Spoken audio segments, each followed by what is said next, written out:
Thanks for joining us today. We focus on the wild gyrations of Tesla and what one might do in order to make money in this environment and not get wiped out in the process. This is Greg for Teslafaninsight. Thanks once again for joining us. If this is your first time, welcome. If you're a repeat visitor, welcome back. We also want to thank our Patreon supporters. If you enjoy the show, like better ideas on investing and trading, please join us on Patreon. So today's show is a little bit different. In the first 5 minutes of our show today, I'm going to be reviewing with you something called naked short selling by Goldman Sachs and others. The reason I wanted to do this is that there are a number of variables that are influencing Tesla's stock price. And if I take part of each show to introduce this idea, you'll then be able to better understand why Tesla's stock price seems to be moving so wildly, and you can therefore anticipate how to deal with it. Now, in my first segment, I just wanted to point out to you that, yes, Tesla has been up and down dramatically, and I believe that we just saw a short squeeze where the stock got to 360, but there are a lot of ways in which the stock can be manipulated by large firms. So Tesla has now battling it out with people like, or other entities like NVIDIA, who are the most actively traded options and stocks. And as they enter that realm, there are a lot of traders that can make money in the process. So until about the 5 point, I'd like to discuss with you something that's called, for years, Overstock.com has been in a legal battle with Goldman Sachs, Bank of America, Merrill Lynch, and more. The online retailer accuses the banks of naked short selling its stock. Overstock lost that battle, but it's still trying to get banks to unseal documents that would prove their case. So I bring up this case today in particular because what happened is there's a lawyer at a firm called Morgan Lewis who made a mistake, and he actually sent emails that went between Goldman Sachs and Merrill Lynch describing the fact that they were doing what's called naked short selling. What does that mean? Well, basically, if you do what are called covered calls or covered puts, you have the shares in hand to manage the successful outcome of that trade. If you don't hold the shares, you're planning on buying those shares back once the stock price has fallen. So in the case of naked short selling, they're individuals with unlimited liability. They're able to short a stock, and that shorting process could actually influence the stock price to go down. So I'm sort of running through the general concept of short selling. I'm going through the general process of naked short selling because those are things that are worth your time to go to Wikipedia and look up. And then if you put the backdrop in of a case like Overstock, it's a beautiful symbiosis because you can then look at the markets and what's happening and anticipate A, what's happening, B, why it's happening, and C, you can make money from that trade. So in the case of Morgan Lewis, the information provided accidentally to the other side of that case, in essence, cost $20 million in a settlement at the end of this. And because the lawyer made that mistake, we get to see behind the scenes of how these firms can work.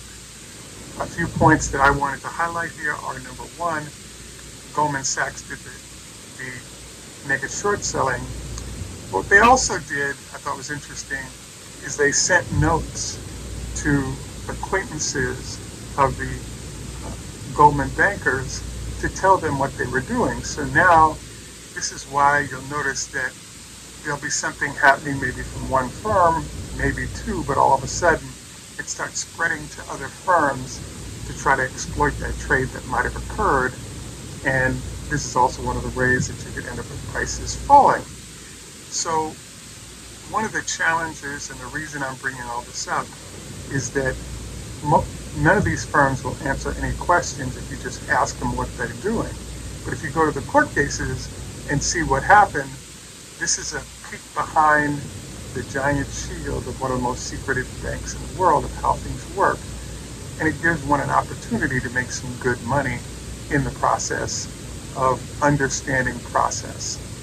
So now that we've finished our introduction to the Overstock.com and Goldman and the fact that it's a great bank, but there are cases where they can make a lot of money doing stuff that's quasi-illegal, this is why I wanted to bring this up today. There's actually a huge amount of movement of stock price for Tesla currently.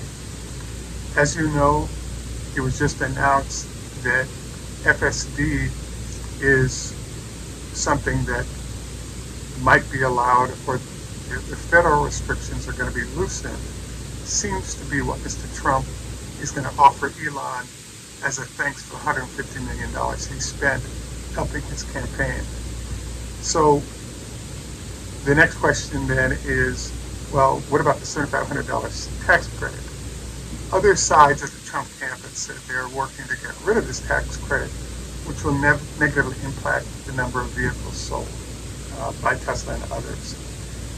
The next sort of issue that comes up here is, are we going to see spikes in up and down over the next few weeks as we first hear the rumors and then see what the real reaction is? Absolutely. And this gives all of you that are investors, traders, an opportunity to see a lot of money moving in different directions. Since the win by Mr. Trump, as you know, the stock is up 100 points, over 100 if you look at 360. So there are opportunities to make money there. Now, probably half the people that view my show hold Tesla shares, and some have been holding it for a long time. One of the recommendations that I usually make as we enter the realm of heavy activity for Tesla is that you consider buying some puts against your ownership stake in Tesla. So let me do a quick example of how this works. Tesla stock price goes to 360. You buy a 350 put. Why? Because the stock is really worth about $300 had it not been for this other information that was introduced by the potential of the Trump moves. So what might happen here? Well, as the stock price starts tailing back towards 300, if you had a put that was out 2 or 3, maybe 6 months, all of the money that you would have made on the stock rising, you could actually have made a nice piece of change, or perhaps 20 or 30% of the value of your portfolio as the stock price was falling.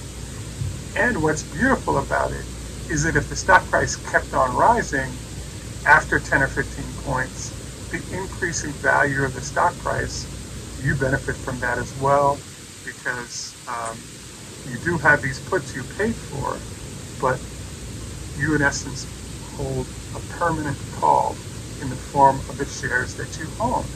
So it's called a win-win situation, and it's why I recommend that you consider, where would you buy a put on Tesla? And right now we're at 330. My target price is 300. I still think a 325 put is a great thing to consider. And the next question is why, which is the final part of our show. So there's something interesting going on.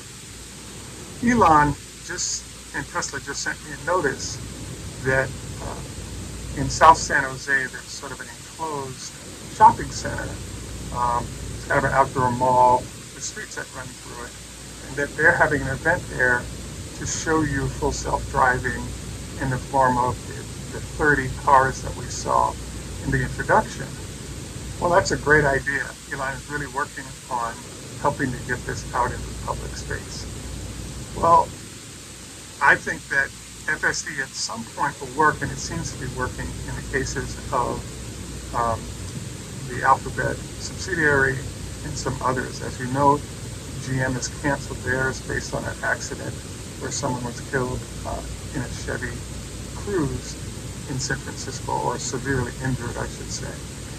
So what's fascinating to me is that Elon has an enclosed facility in Las Vegas and refuses to put those vehicles inside that Las Vegas loop where there are no other vehicles operating. But he does want to put it on the street so that people can actually start making money buying and putting their own robo-taxis on the streets. So if this happens on a large scale, I think that it could actually be very profitable for Tesla, and I think that sounds interesting. The problem I'm coming up with here is that I'm laser focused on an accident that happened in Silicon Valley to an Apple executive. He's a techie at Apple. His, I believe, Model X was doing a freeway transition between 101 and 280. I believe the freeway interchange is called 285. And after several near accidents, he took it on 2 occasions back to the Tesla facility, and they weren't able to replicate the problem he had.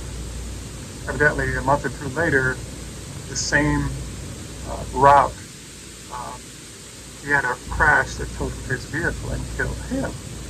So what I've seen going on with FSD from Tesla is every case like this that comes up, Tesla has chosen to settle those cases rather than fully litigate them and be done with it. The question is, why is that? The answer could be, hey, it's cheaper for us to just pay X fees and pay the lawyers those fees and still have a potential jury punitive damages on the back end. That's entirely possible.